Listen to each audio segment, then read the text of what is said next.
Have you ever felt extremely motivated today? So convinced that tomorrow your life will change. But somehow, the next day, everything feels heavy again. Many people think they lack motivation, when in reality, they rely too much on it. And that is the most common mistake. We live in the age of motivation. Motivational videos, inspirational quotes, seminars, they're everywhere.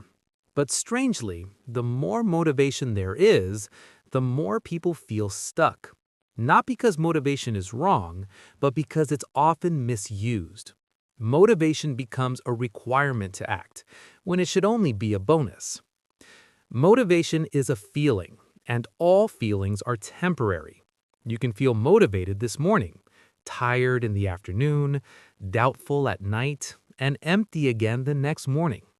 If your life depends on feelings, your results will rise and fall, and no great achievement is built on something unstable. Many smart people wait for the right moment. They wait for the perfect mood. They wait for motivation to arrive. They want to do things perfectly. But ironically, people who aren't exceptionally smart but show up every day often go much further, not because they're better, but because they don't wait as much. Discipline is often misunderstood as a harsh, restrictive life. But discipline is not about punishing yourself. Discipline is about clarity of decision, the decision to keep going even when your feelings say otherwise. Discipline says, I will do this even when I don't feel like it. Motivation says, start when you're ready. Discipline says, start first. Readiness will follow. Motivation needs ideal conditions. Discipline works in any condition. And life rarely offers ideal conditions. It offers ordinary days, filled with fatigue and distractions. People who wait for motivation to study only study when exams are near. Disciplined people study a little every day, without drama. People who wait for motivation to exercise stop when it rains or when they're tired. Disciplined people keep moving, even if it's just 10 minutes. Discipline feels heavy not because it's difficult, but because our ego wants big results with fast effort. We want to change overnight. We want instant results. We want to look impressive immediately. Discipline doesn't offer that. Discipline offers a quiet process. The most common mistake is setting targets that are too big, waking up at 4 a.m. when you're used to 7, studying 3 hours when you're not used to 20 minutes, high goals without a system. Then we fail, and we conclude, I'm just not disciplined, when in fact, the problem isn't you, it's how you started.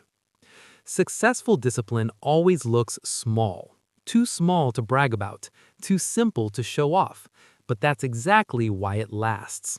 5 minutes of reading, 10 minutes of studying, 1 page of notes. Not heroic, but consistent. Disciplined people don't say, I'm motivated. They say, this is my habit. Discipline is no longer effort. It becomes identity. Not, I'm trying, but this is what I do. This is the part most people get wrong. Many wait for motivation so they can begin. But in reality, you begin first and motivation follows. Small actions create small progress.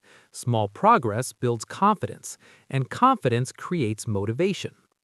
There will be days when you don't feel motivated, when you don't feel confident, when you don't feel capable, and that's normal. Discipline doesn't demand that you feel good. It only asks that you show up, arrive, do a little, then stop. That is enough. Life rarely changes because of one big moment.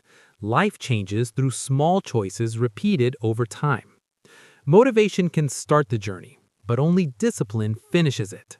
If you want long-term change, stop waiting for feelings.